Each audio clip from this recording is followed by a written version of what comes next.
right? Rain is always a good thing, guys. Not a bad thing. You're supposed to say Not when it rains. Thunder and on lightning, there are two separate brachot. Yeah, but not on rain itself. Although we make many blessings that has rain, no rain. God's creation is on amazing things and the power of God's creation. Okay, we're going to continue from last class, guys. Books out, please. We're on page 22. Wait, I have a question. What's the format of our book? We're going to talk about the midterm, because the midterm's next week, right? 1 week's time. We're going to stop class a little bit early and discuss that today. I'll give you the format, ask you all the questions you need to know. This is Judaism 101. The midterm is not difficult. It's not difficult. You'll be fine. Because we learn a lot. We have learned a lot. That's why you're here. That's why, if you're not learning a lot, what's the point of us being here? Okay, we were discussing a comment by the prophet Isaiah called Or La Goyim. What does that expression mean? Or La Goyim.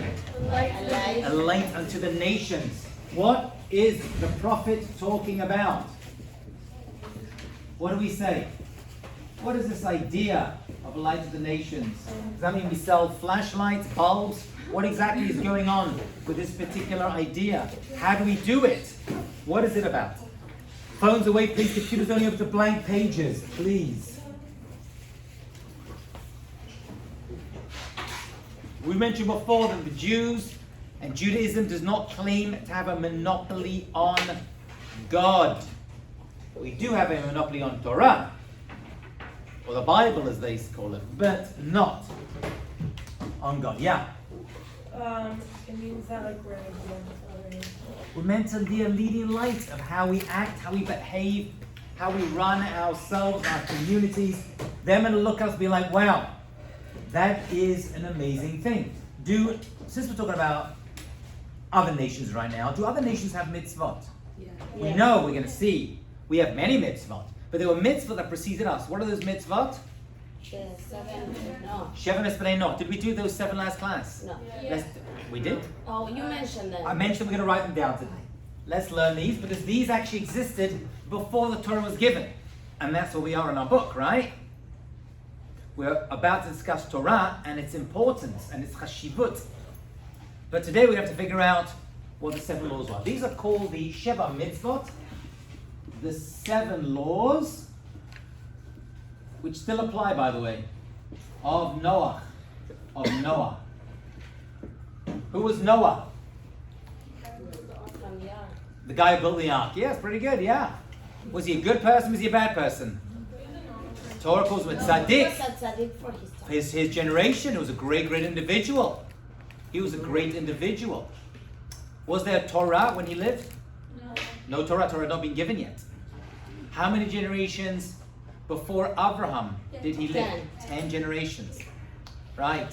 10 generations. How many generations after Adam and Rishon? 10 generations. 10 generations. Were there mitzvot in his day? Were there mitzvot? You have to say yes. You have to say yes. And I have to say they existed before him, because he didn't create them. And actually there were 6 before him. He, as we'll see in a second, was given an extra one, which is why they're called in his name. And these mitzvahs apply to all the world, to everyone, until the giving of the Torah. And then these 7 were for the non-Jewish nations. And we have our own 613 that were given in the Torah. Are we together? Any questions? Let's do these 4. I'll give you the way my teacher used to give it to me. Aleph, Bet, Gimel, Dalet. This is how, remember. Aleph is Ever Min Hachai.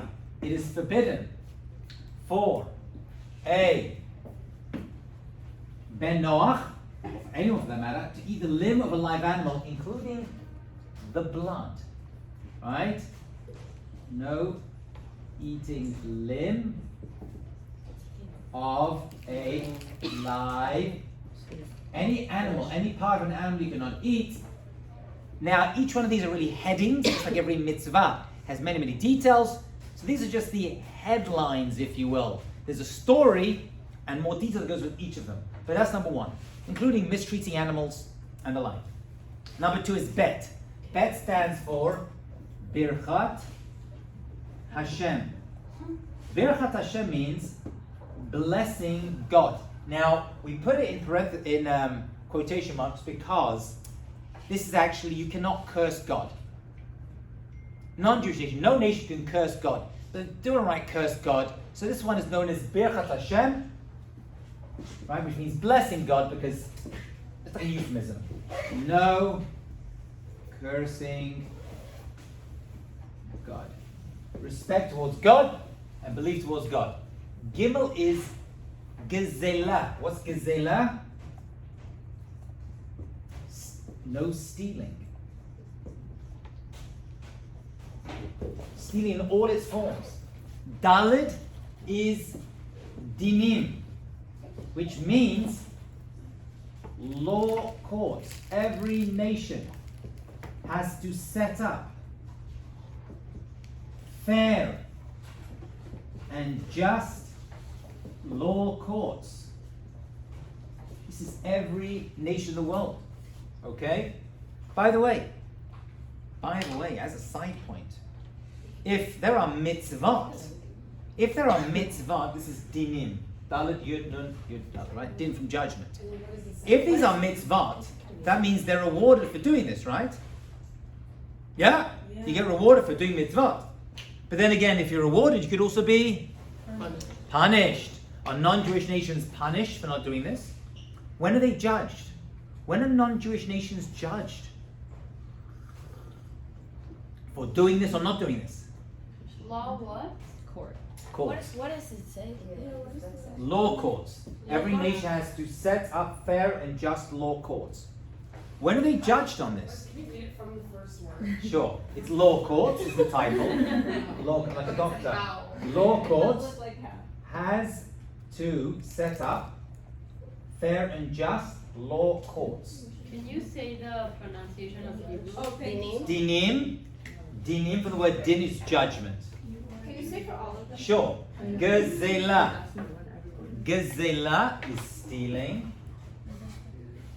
Birchat Hashem. Birchot? Yeah, Birchat Hashem, blessing God, meaning you cannot curse God. Ever min ha-chai. Ever min ha-chai. Limb of a live animal. That's the first four of the big seven. The first four of the big seven. Okay? Are we together? Yeah. So now, when do they judge? Well, all the time. God is judging us all the time. But specifically one time a year. Rosh Hashanah. Rosh Hashanah, we know that the entire world, as we say in our Rosh Hashanah prayers, Kol Baya Olam, the entire world is judged. Like sheep coming before the shepherd and being judged and being watched and evaluated, so to every person. I mean, without this, it doesn't make sense. That makes sense to put glasses on it here. I thought the glasses would have come on before. You're squinting, you're like, oh, I wear glasses, I forgot. I still can't see. You still can't see. Court. Law court has to set up law court. And there are seats that are close to Fira. So you can sit close with glasses on. Okay. Is that good? Thank you. Fantastic, you're welcome. Okay? So there's judgment and everyone's judged. Now we are judged on our 613 mitzvot, but they're judged on the 7. By the way, we know that the Taryag mitzvot, 630 mitzvot, can get us to Olam Haba. Does this mean that non-Jews go to Olam Haba? Yeah. Absolutely. Why not? They get rewarded for alleviating God. Not everyone. Not everyone is zochet to Olam Haba. No, Zola Bavir. No. We're gonna, okay, so Leon wants to know what exactly we mean by Olam Haba. It's a big discussion where it refers to a few things. Where the soul goes to after a person dies, Yomot HaMashiach, days of Mashiach, and after resurrection of the dead, Tchet HaMitim. That's really what it's talking about. It refers to one of three things, or all three really. Where the soul goes to when a person dies, it's called Olam Haba. Really, that's not Olam Haba, that's Gan Eden, or Olam HaNeshama, the world of souls. Whoa. That's really what it's referring to. It also means to Yomot HaMashiach, the days when Mashiach comes, which is a discussion we'll have another time. But it really means after the resurrection of the dead, Tchet HaMeitim, there's going to be a future world to come, there's a future world, and there'll be individuals there who are worthy to have been resurrected, not reincarnated. That's a different thing. That the dead will come alive again somehow. Body and soul, but not everyone is guaranteed. Not everyone is guaranteed. You have to, and even if you're guaranteed, you have to. I like a Kit Kat sweater. Oh, Do you have a Mars bar one as well? I have a Reese's one. A Reese's Pieces one. Yeah. Yes. Okay. Yes. Go on. What's the difference between resurrection and Reincarnation is a non-obligatory area of Jewish thought. It's Kabbalah. You don't need to believe in it. That a soul transmigrates and enters this world again a number of times in different bodies. It's spoken about a lot, but it's not a principle of Jewish, so you don't have to believe in it, which is rare, but you don't have to believe in it.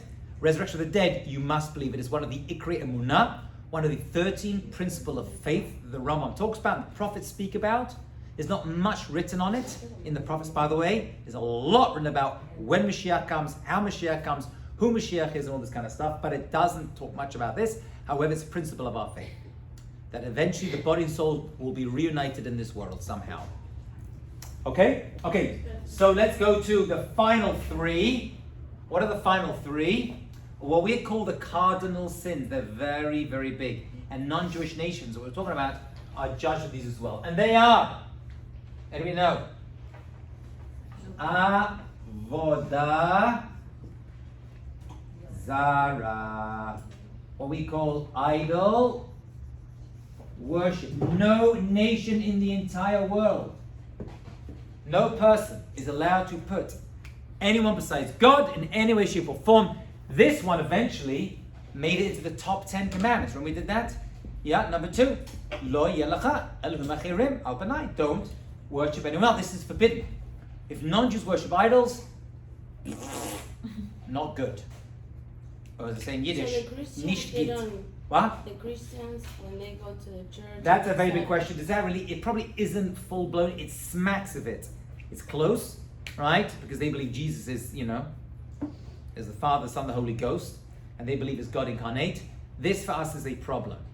It can't be full-blown Avodah Zarah. If you ask them, they'll be like, no, it's not. And there's a different branch of Christianity. You have, like, for example, Protestants are also Christians, right? My home help, Magdalena, we're very close to her for, I don't know, nearly 20 years. She's a Protestant, and the idea of like images in the church, and they're totally against that. They consider that to be, they look, so we all lump it together, but even among themselves they make various differences. Okay? It's probably not full-blown, it's probably a shutfut, like a partnership. It's a problem. Our custom is not to walk into churches, as opposed to, we said, a mosque that you're allowed to walk into. Avodah Zarah. Next is Shvichut Damim. You said custom, I thought like you're by No, law. halacha we don't go. We don't go. That's halacha we do not walk in. Okay, I'm gonna wipe this out. Start again. Yeah, last 3. Yeah, you're good. Fine. Does Gzela have a yud in it? Yeah, you can try it with a yud if you want to. You don't have to. And also, is goyim with a 2 yuds or is No, that 1. Goyim 1 yud. Okay, so we now have shvichut damim, which literally means to spill blood. That's what it literally means. The shpoch damim, but it means murder. Okay, so the law courts have to work out, and these keep society together. And finally, what we call sexual immorality, or this is usually the expression that's used, gilui arayot. How do you pronounce the first? Shfichut. Shfichut, the top of the end, damin, spilling of blood, and gilui arayot, which means sexual immorality. If you look in the story, now remember, every story that happened before the Torah was given, there's punishment. You have the Mabul, the flood, you have the Dor Flaga, right, the Tower of Babel. There's no Torah yet. Why were these people being punished? Because these laws existed. These laws must have existed. How? People knew it? People knew for this. Yeah. How? There were prophets who lived. Adam, right? You had Methuselah, you had many great people who came around, Noah, right? They were aware, they were prophets, and they were aware these laws appeared, and they existed. By the way, which one did Noah add? 6 existed until the time of Noah. I'll give you a clue, actually. One of them was added after the flood. So, You can look at your notes. One was added after the flood. Which one was added after the flood? No. There was people in trouble with sexual morality, yeah? At the time of the Mabul, the time of the flood. Ever min achai. Why ever min achai? What? No. They did. They saved all the ones they needed to save. No. Ever min achai means you cannot eat the limb of a live animal. Right, I'm saying he saved all of them, so then it would make sense that But now he's going to eat them. Yeah, but even not alive, like he treats them humanely. They could not eat any animals before the flood. Everyone was vegetarian. After the flood, suddenly vegetarianism disappeared, or maybe some of your cases became voluntary, yeah? And they were permitted to eat meat. So this one of eating with a live animal, yeah, Olivia, appears after the flood. Appears after the flood. Right? Because that's when once they got off the ship, they were allowed to eat animals. That's a good question. There was some change in the Bria, in creation, change in mankind, that animal and human became competing beasts to some degree, and there was some reduction in humanity. It's not about the elevation of animals, but it's more about humans. Humanity changed that they were allowed to take the meat of an animal to eat it. But until that point, everyone was vegetarian. Adam Rishon was a vegetarian. I have 2 questions. 2 questions? Yeah. I mean, they're on sale or something? They're quick. Is stealing, Questions are quick, answers take time, my dear. That's the rub. Yeah. In this case, is stealing like slavery or like? Oh, very, very good. So that's a very good question. I'm not sure. Okay. You have to look into that, but you can assume, we know that in the Al-Sirat Dibra, it's a lot ignov refers to kidnapping as well. We can assume it applies to that as well. Okay. And Yeah. But stealing things or people, I would say most likely, definitely yes, because what's the worst thing you can steal? A person. So you can assume, right, that doesn't include, yeah. Okay. And then are the order of these significant? No, the order are not significant. I just listed it in a memorizing order because that's how my Rebbe, when I was a kid, taught me. Aleph, Bet, Gimel, Dalet, and the 3 cardinal sins. They're called Kada, that means they're called Yaharog V'lo Yavor. These last 3, a person should give their life up rather than do. According to Judaism. Not so simple. That means if a person puts a gun to your head, Chas v'Chalila, and says, worship that idol or I'll kill you, you should give your life up. Yaharog, you should die rather than just do. A person says, have relations with that person you're not allowed to have relations with. If a person says, eat that burger or I'll kill you, the only question you should have is, where's the mustard? Right? Or break Shabbat. You're allowed to break Shabbat in order to save a life. Pikuach nefesh, we say. So then why can't you? No, those three are it. Those 3 a person should be willing to give their life up. Now, the details are a little bit more tricky, right? If you're by yourself and no one watching, but there's people involved, there's a lot to this, but still the law still stands. How it's applied. Idol, like if it says kiss this cross, like. Oh, very good. Many people in Jewish history saw kiss this cross and they gave their life rather than did. And they made a tremendous Kiddush Hashem. Absolutely right. Very good. Going to Spain. These people, no. How about sexual immorality? Like, didn't people marry a So, well, it may be different to Jews and non-Jews, first of all, that particular law, and how far it goes to, but some things we know for sure. Incest, for example, things which a person can be put to death for, incest, one of them, is totally asur. And non-Jewish nations are judged for this. And there's judgment on this. That means, in America today, God judges America, right? The non-Jews, forget the Jews, the non-Jews. There's a lot that goes into it. We don't know how God judges. But God judges all the time. So what does he judge them on? Well, he's not judging, your average American person based upon the Mitzvot. That's not fair. They don't have Mitzvot. Shemus B'nai Noah. Oh, but we don't know. People are not aware of it. Our job is to be Or L'Goyim, aligned to the nations. This information needs to be spread. Once again, have we done a good job of Or L'Goyim? I don't think so. Yeah. What Once we know we have it back here. So basically, like, I know that there in some communities people marry within cousins and uncle and niece. That's not considered incest, no.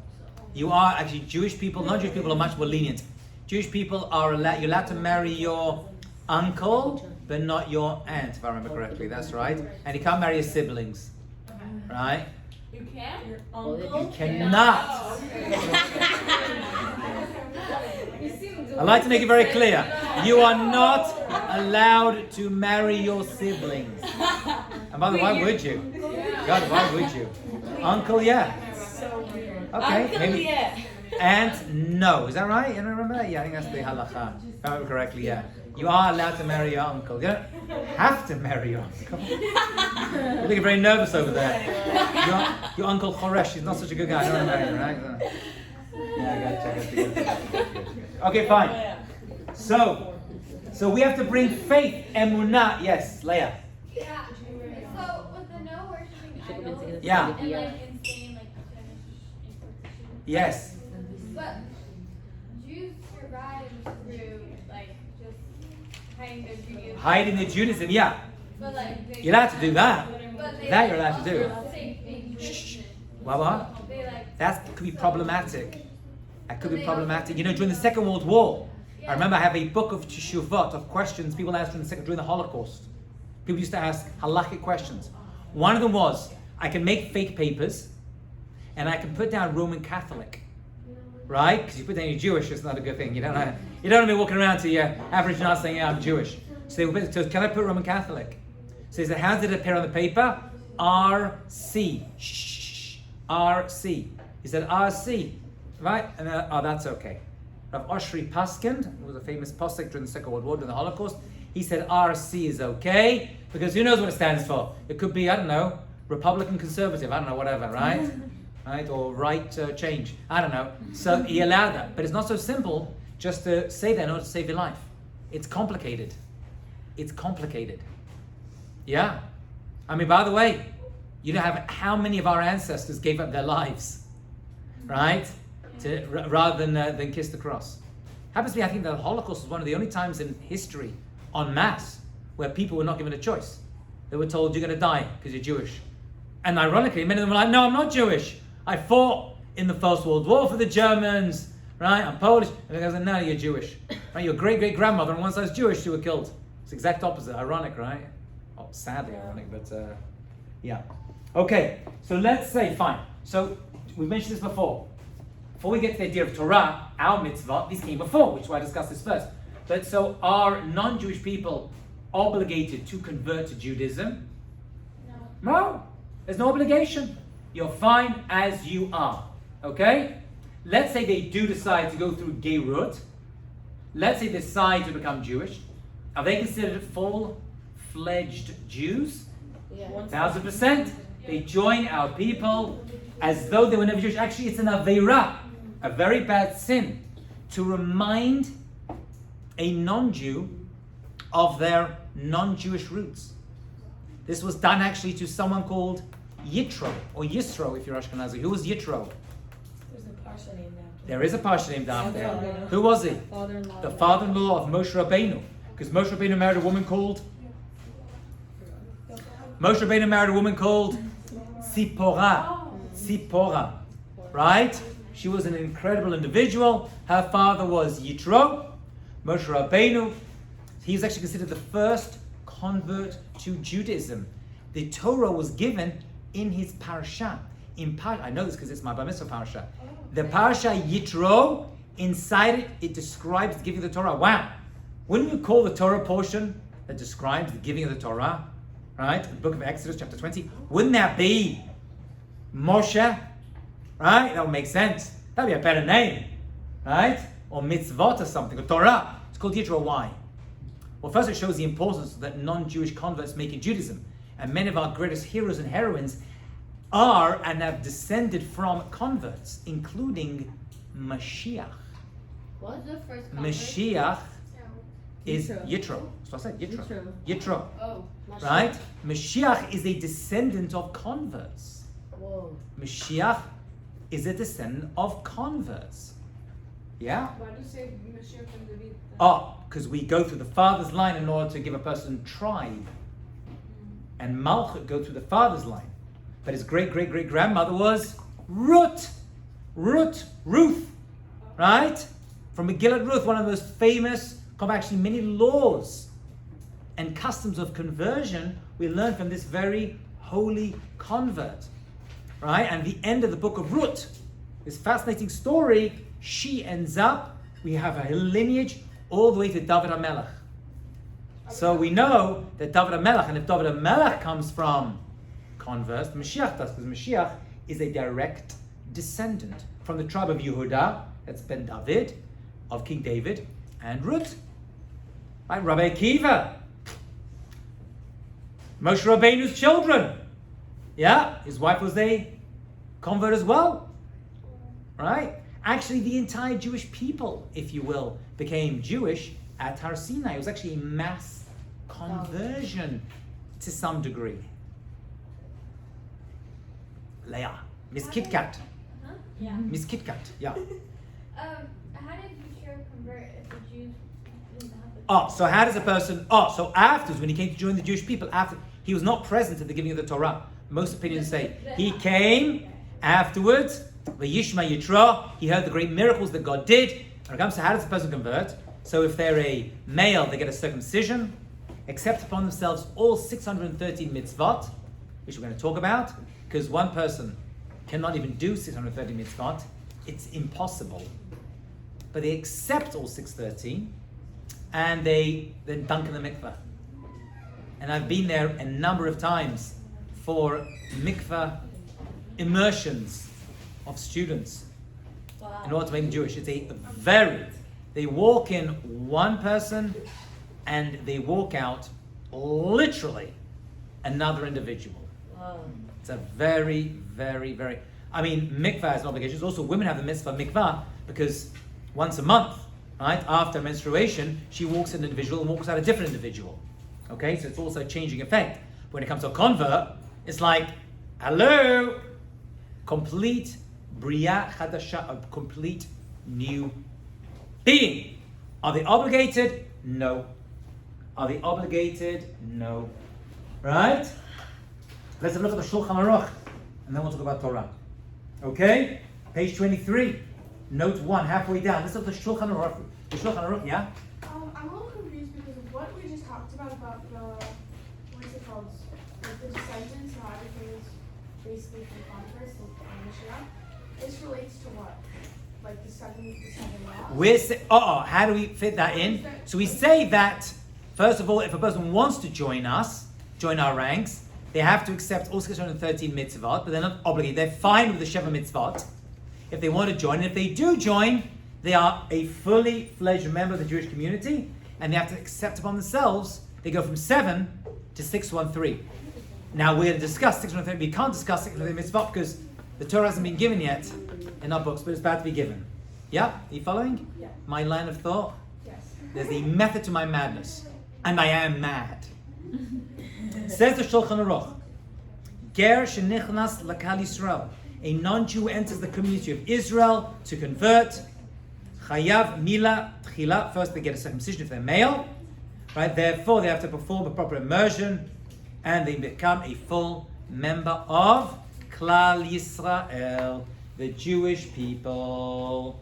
Okay? Wait, what's the Shulchan Aruch? Shulchan Aruch is Rabbi Yosef Karo. He was a great rabbi who lived in Israel, in Sfat, a few hundred years ago. He was Sephardi, he took a number of Jewish halachic commentators and decided the halacha for the Jewish people. After him, or actually at his time, there was another rabbi who lived in Krakow in Poland called Rabbi Moshe Isserles, the Ramah. I've been to his synagogue many times in Poland. The Ramah, Rabbi Moshe Isserles, he added on words for Ashkenazi differences in halacha or minhag. So you have two worlds come together, and it's called the Shulchan Aruch. The Shulchan Aruch means a laid table. He said, you don't have to go to the Gemara, I'll give you the laws nice, concise. So when you learn halacha, you go to the Shulchan Aruch. He summarized the main halachot of the Rambam, the Rif and the Rosh, and he put it together and said, this is the way we do things. There are different customs for Ashkenazim, and they follow Rav Moshe Islis, the Ramah. So you have two main ideas. So you have the Rambam, also at halacha, but we don't follow the Rambam per halacha, right? In many cases. Okay? So it's really a halacha book, written by the great Rabbi Yosef Karo. He lived in Tzfat, and we follow his rulings. Unless you're Ashkenazic, and there may be a little bit of a change over there, or a twist over there, or some different custom from the European nations. Okay? Does that answer your question? What's the rabbi's name? Rabbi Yosef Karo. Known as, most rabbis are named after the books they write. You have the Chafetz Chaim, right? Because he wrote a book called Chafetz Chaim. So it's called the Shulchan Aruch, Rabbi Yosef Karo. There's many people who are descendants of his to this day. He lived there 400 years ago in Tzfat in Israel, in the north of Israel. You probably are. You'll be surprised. You'll be surprised. If you go back far enough, you'll see that these people, it multiplies. There's a lot of crossover. We went through my wife's yichus recently, her genealogy. She's obsessed with it. Never mind 23andMe, the genetic material, but went through her stuff. She's the descendant of Maharal of Prague. She's the descendant of Rashi, of King David. We see a lot of that, yeah. Oh, yeah. A lot of history over there. Yeah, unfortunately, a lot of these books existed for the war, and they were lost during the Holocaust. But it was unknown. People had what's called Sifrei Yuchsin, genealogy histories of their families, right? And people went back, and there's a guy in Monsey, he's actually an Argentinian Jew, funnily enough. He has genealogy all the way back to Adam Rishon. I mean, it's a little bit wild, right? He goes through the 1100s, right, the 800s. That's a big jump. But he has this book, God Survived the Holocaust. Yeah. If someone is a Kohen, they can be the Mashiach. Right? If somebody's a Kohen, they cannot be the Mashiach. It's okay, because 99.99999% of people are not Mashiach. No, a Kohen, they have to come from the tribe of Yehuda, of Judah, and Kohanim by definition, if they're real Kohanim, must come from the tribe of Levi, and it follows the father's line. It follows the father's line. Yeah. How do you know if they're like really a Kohen? Yeah, can't you? How do you know if a person is really a Kohen? At this point, it's word of mouth. What we end up doing in many cases to verify it is, which happens to me many times, you go to many cemeteries. Why would you go to a cemetery to establish it? Because on the tombstones, you'll see hands like this, right? The blessing, because the Kohen put their hands out like this. So I had a young man who came with me on a trip. We went to visit a cemetery in Poland, and he walked into the cemetery, which is Kohen allowed to do, and he said, "Oh, this is my great-grandfather." And he said, "But his hands are like this." Because what does that mean? He goes, "It means he's a Kohen." And that means you're a Kohen too. Oh my. And he has to run out of the cemetery, because a Kohen cannot become Metamemet, cannot be in the cemetery. So you have to leave the cemetery right away. Wow. If you hold your hands like this? No. When a Kohen blesses the people at the front of the synagogue, they hold their hands out in the shape of a shin like this. So this is the sign, the symbol of a Kohen. So the custom is on tombstones to put this engraving. When you saw this, you know, this person blessed the Jewish people. Right, the words of Aaron the high priest. Every Kohen is a descendant of Aaron, and they do this with their hands when they bless the people. Yeah. So, like, you were in Poland, so I'm assuming you were like in Marshall living, one of those types. So I wasn't martial living. I ran my own trips to Poland through my organization. Yeah. Cool. Okay, but like, say that are Kohanim allowed to enter concentration camps? That's a very, very good question. It's a very, very good question. Not so simple. Not so simple. Generally speaking, they do. Certain buildings they may not go into. I'll be honest with you, I don't want to make you sick on a Tuesday morning at this time in the morning, but we found shards of bone that's still there because they burn, but many shards of bone don't. So we actually buried pieces of bone that we found. Right? Unfortunately, it's they're still finding stuff in a lot of these places. A Kohen cannot be under the same ohel, the same room, the same covering as a dead person. So a building or under the same tree as a dead person. So it's tricky. But maybe these shards are so small they're not considered to be enough. So it's a little complicated. But just I think in the outside areas, I believe it's considered to be okay. Or in the huts, because there's no dead people inside the actual bunks themselves anymore. For example, in Once you had a hand up, 1 second over here. Fira?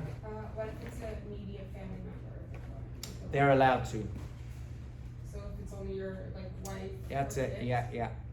I believe so. Yeah, that's it. That's it. Yeah. So you would only, let's say, like, you want to go visit a family member, but around there's many other people. So how does that? It's tricky. Yeah.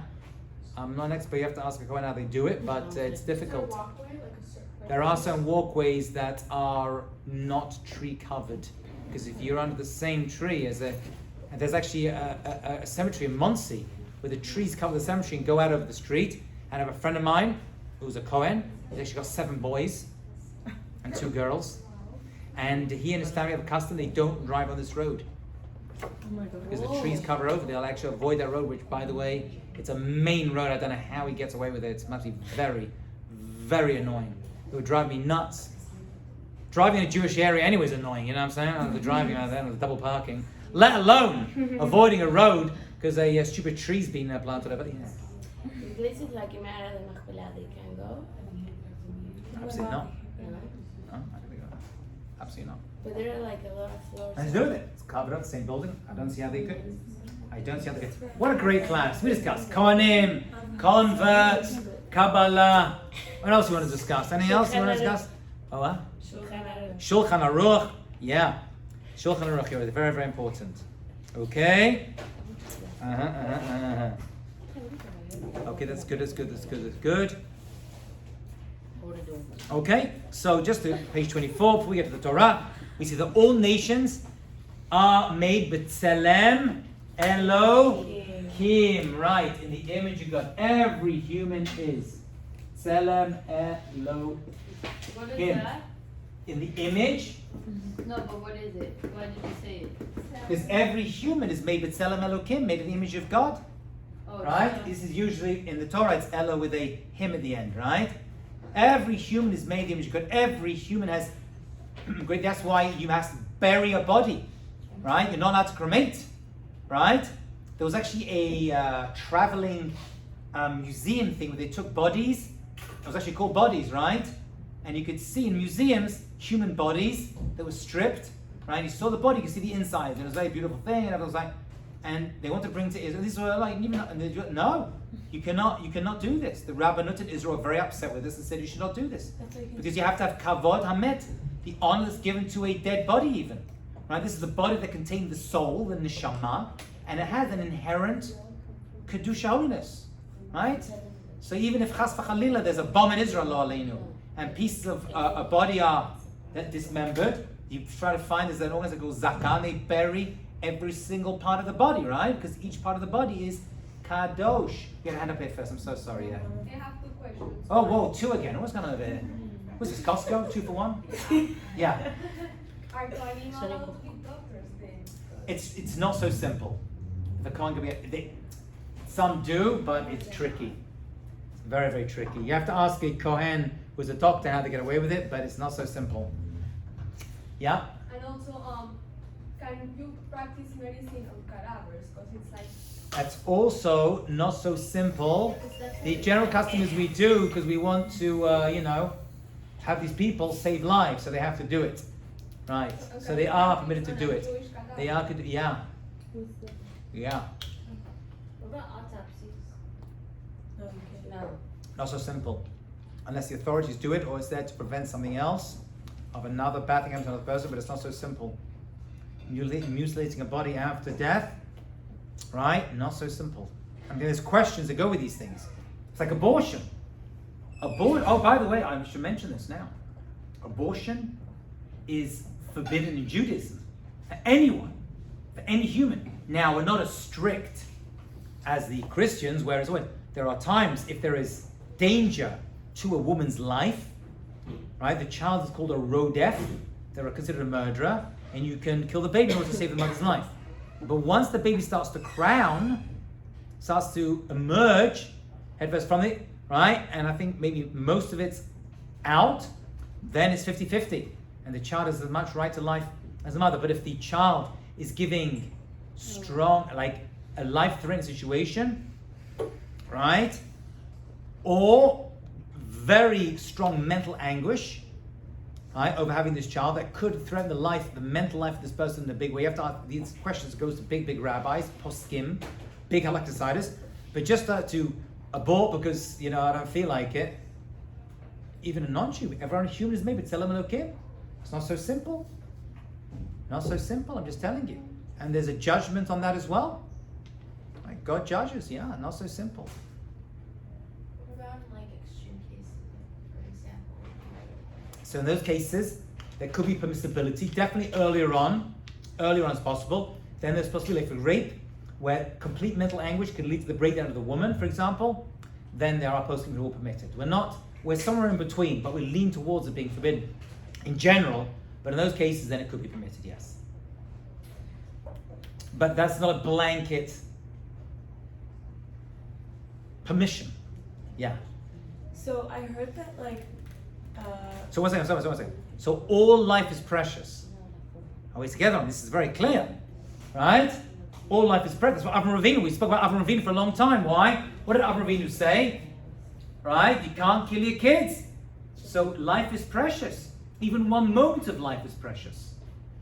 Even one moment of life. And the Torah says the person has to give their life up. It must be that sin is really, really bad. Right? Because most mitzvot, like Shabbat, nothing more kadosh to the Jewish people than Shabbat. We spoke about it, we'll speak about it again.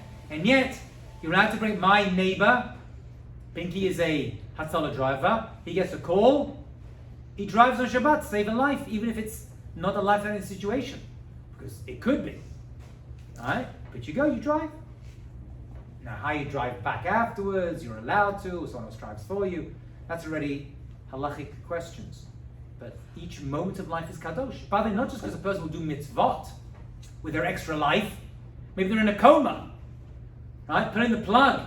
This is totally against Jewish law. Pulling the plug on a person's on life support. Right? Because using too much electricity, resources, you can't. That's not so simple. Don't they do something in Israel like they just don't reset it or something? If you may not be obligated to put them on it in the first place. That's something else. But just to pull the plug on someone and end their life, not so simple. I'm just telling you. All right? Yeah. So I'm so sorry. We had a question I keep avoiding. Sorry, nothing personal. No. People take this very personally nowadays. People get triggered. No. And not you. It's like you. All good. You're from Great now. You can't get triggered. Yeah. I pull a trigger. Yeah. Okay, so I heard that in order for us to come back to life when Mashiach comes one day, you have to have your body and your soul, correct? Yeah, the both will be reunited. So what happens to people who were burned in the Holocaust? Very, very good. Very good, very, very strong, powerful question. So they were, first of all, anyone who was killed during the Holocaust, anyone who was killed for being Jewish, by the way, right? It's a Kiddush Hashem, right? And it's considered one of the highest levels of death. We don't want to die that way, but if it happens, then it happens, right? Such individuals are considered kadoshim, and although they did die that way and their bodies were burnt, HaKadosh Baruch Hu, God is able to take a little bit of genetic material. We refer to it as the luz bone, is a part which is never destroyed, and Tichat HaMetim will come from that point. So a body decomposes, there's nothing left.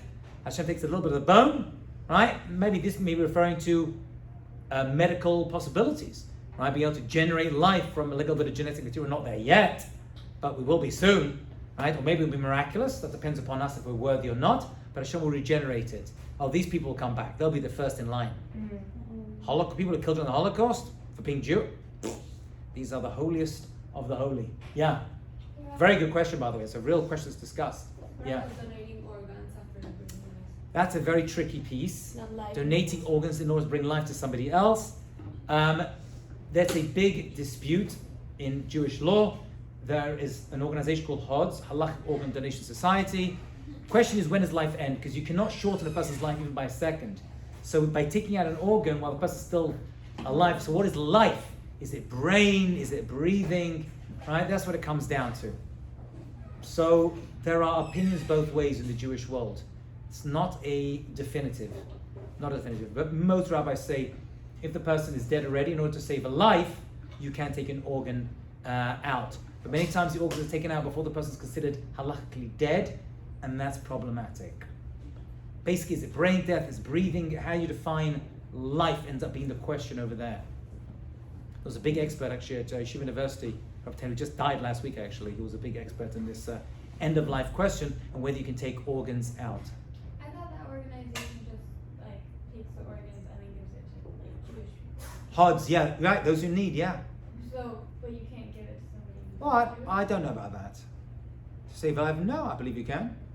Right? A person wants to, let's say a person wants to, whether alive they can for sure. Right? Donating a kidney, you don't know who's getting it.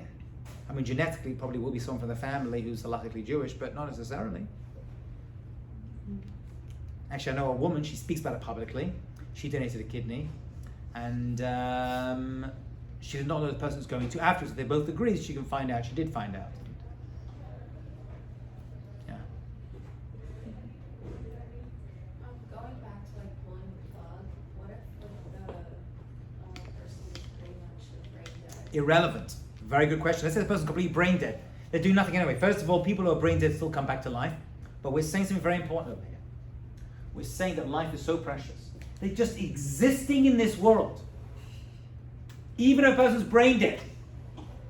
Right? By the way, the implications of this are very, very, very big. There are nations who are like, this person's disabled. They're a drain on society. Kill them. There'll be many societies that say that. Right? This person's chasfali got Down syndrome. What can they do? Kill them. We Jews say every life is precious, no matter the condition. Even if they're in a coma, just being in this world brings a tikkun to the neshama, fixes the soul. Right? We don't look at the utility of a person. Well, they can't produce. Right? That's what led to many societies. Right? They used to have girls. And what do? They used to kill them. We can't afford to have girls. They can't work the field. Right? Indian society going back used to stick them in jars, or Greek society, leave them on mountains to die. Right? So we don't do that. But like every life is precious, no matter of who they are, where they're from, and every neshama gets a tikkun, gets a fix-up by just being in this world. Even a fetus.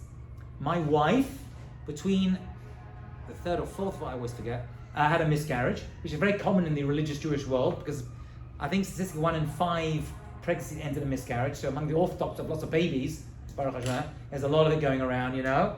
And I spoke to my rabbi afterwards. It was a bit difficult. It happened earlier on, so it wasn't so bad. But we spoke to the rabbi, and he's like, you should know that even a fetus gets a tikkun, gets a fix-up. It affects the neshama. Just being in this world, even for a moment, even for a person who's unconscious, not even aware, it has a major impact upon the neshama. Right? But if you don't believe that, you're right. If you believe that this person's in a coma, they're never going to come around again, what do we care? Yeah, pull the plug. You're right. But we Jews do not see it that way. Every moment of life is precious. Right? Otherwise, what's up? You're killing a baby. What's a baby doing? Say it's potential. The baby dead in a year, let's say. Kill the baby now. Yeah? No? Oh, don't kill him, right? Yeah, don't kill him. Yes, that's right. Yeah, don't worry, I wasn't advocating for this theory. Like nowadays at the hospital, like the doctors are like, you're taking up the bed for too many weeks. It's costing $3,000 a day. Big. I read a story a few weeks ago, like a 3-year-old girl. 3-year-old girl, that's right, yeah. People fought for that, yeah. Because now they're like, we're short of beds and we need life.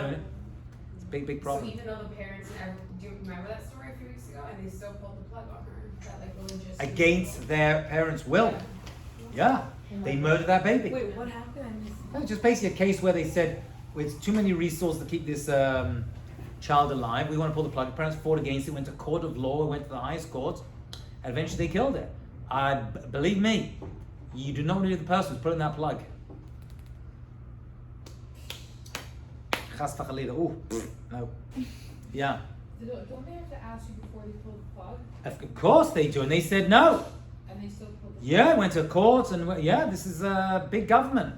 We'll make the decision. We'll tell you when life begins, when it ends, right? Who can abort, who cannot abort. These are big discussions right now in society, in the world. And by the way, America happens to be a tremendously great country when it comes to these things. They have tremendous kavod for life. Other countries, right? I mean, forget Nazi Germany, where right, you were disabled, you're useless, you don't fit our paradigm, and like kill them. I'm talking about general countries. Syria. They don't care. They'll kill 1 million of their own people, no problem. Not so simple. Why? How does it come to end of life discussions? This is the best part about this course. We can just go wherever things go. Yeah. So let's say like if you're pregnant with a child, but you know he's gonna have like disabilities or like. Yeah, not so simple. If the child is a threat to the mother's life, yeah, many people will, in the rich world, they'll have a baby and give it up for adoption because they cannot handle it.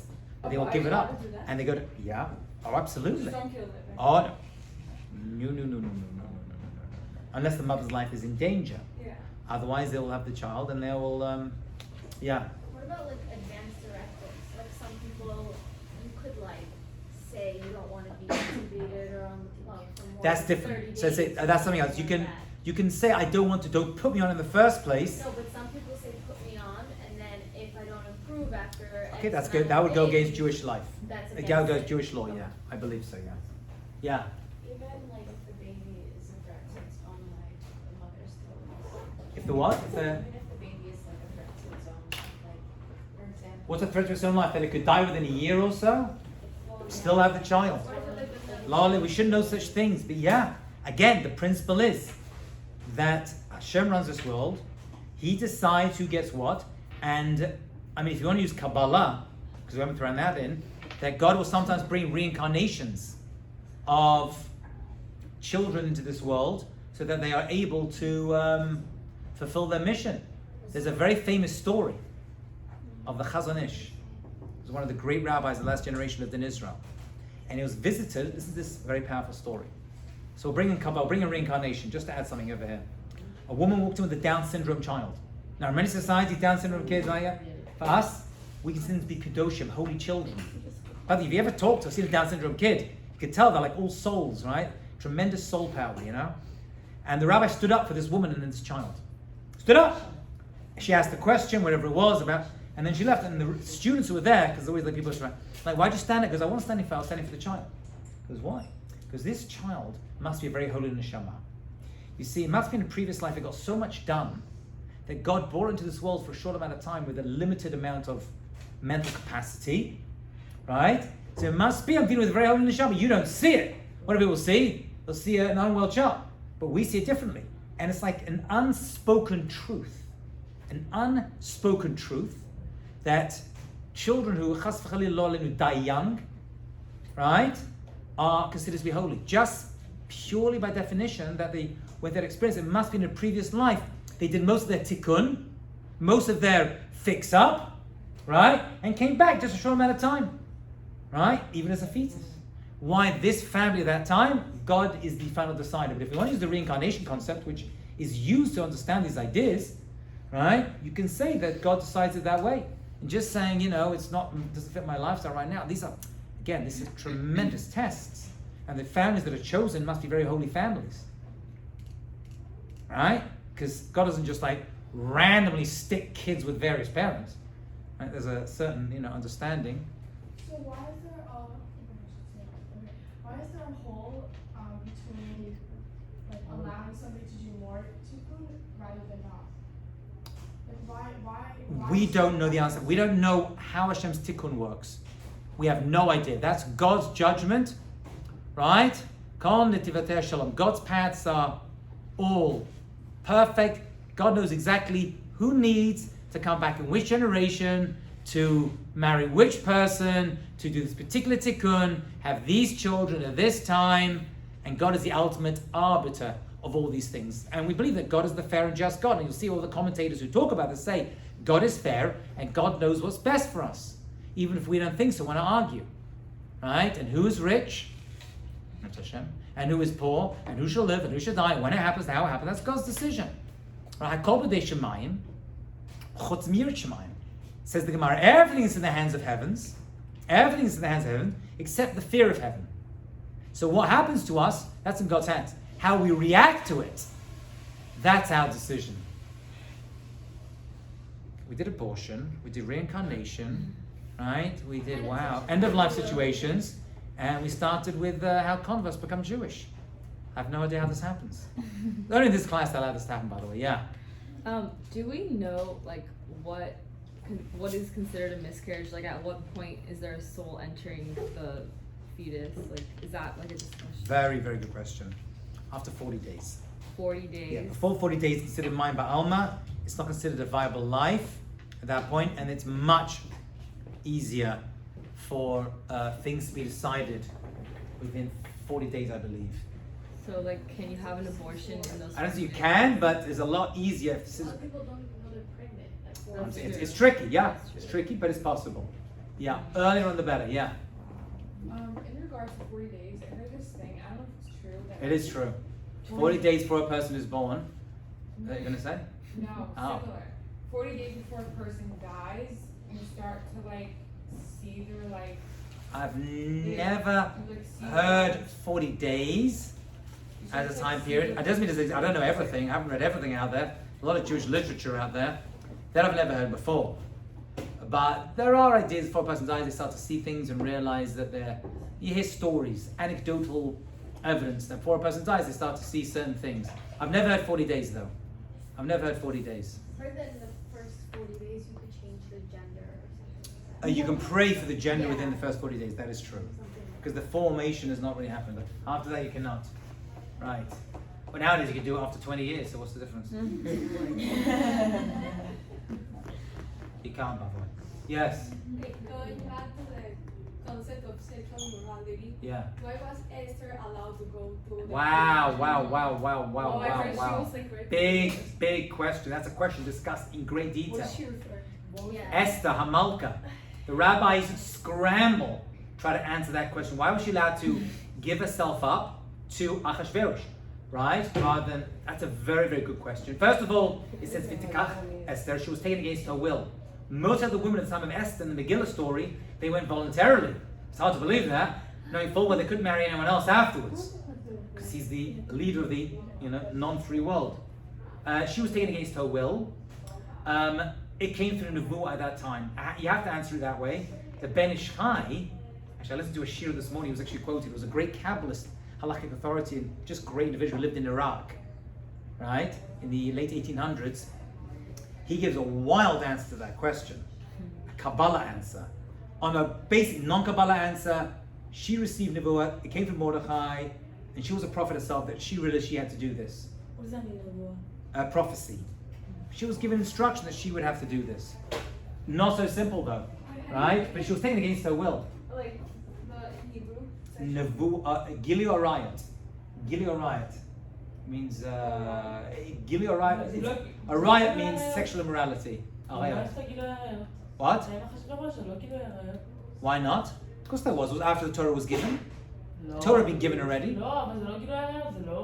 She gave her life. She was married to Mordechai, according to many opinions, and she went to this individual, Achashverosh, this evil king, who giving herself up. She was taken against her will.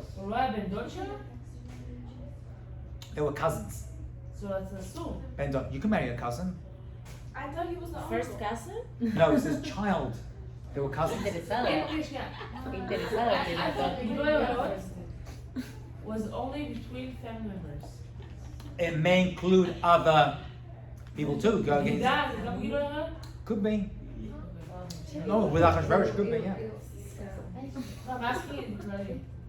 I think so. I'm not sure because it may be different for Jews and non-Jews how we actually define it. But yeah. Okay. Mordechai was Esther's cousin? Yeah. Not uncle? No, They were married. they were cousins. According to one opinion, they were actually married. Yeah. That's why she said Avarti Avarti. She realized that when she gave herself up voluntarily, because at one point she gave herself up voluntarily. By the way, it was time she had a child. She had a child for Achashverosh, Darius the second, right? Who took over? He was halachically Jewish. Yeah. He was the one who actually allowed them to rebuild the second Beit HaMikdash. He gave permission. That's actually Esther's child. But at that point, she realized once she was with Achashverosh voluntarily, she could not reunite with Mordechai afterwards. Her son, Oh, it's a terrible thing. Very difficult. People look at the story, they think Achashverosh walking around smiling, and Esther's all smiling. Extremely difficult. She had the most difficult life. Right? According to my opinion, she gave her entire life up, right, in order to save the Jewish people at that time. Right? She had a whole, very, very difficult. We look at Esther like, oh, what a nice life. Walking around, living as a queen. Oh. So her son nightmare. gave permission. Daryavesh, yeah, through Achashverosh. She had one child through Achashverosh. According to our tradition, That's yeah. crazy. So what did the Ben Ish Chai say? The Ben Ish Chai says she created a demon. She was a very powerful individual. This is Kabbalah. And the Ben Ish Chai said she created a demon, and she was able to have him have relations with the demon. She never actually gave it up herself. That's how the Ben Ish Chai understands it. Whoa. But then how did this child come? That was the one occasion they had relations where she gave herself up, Oh, and that 'cause they kept was the having- one time. Oh. One time she wasn't able to do that. She can only do that nighttime. They had daytime relations, I think, and that's how it happened. No It's a whole way. story over that. Yeah. Wow. Yeah, that's Kabbalah. You don't have to believe. That's a whole different. Okay, 24. So we're still talking about the idea of Aman Nivchar, the chosen people. Jump to the bottom of the page 24. Oh God, what time is it? Oh, you have to stop for midterm. Okay, fine. Okay, fair enough. Let's stop there because we have midterm next Tuesday, right? Yes. Okay.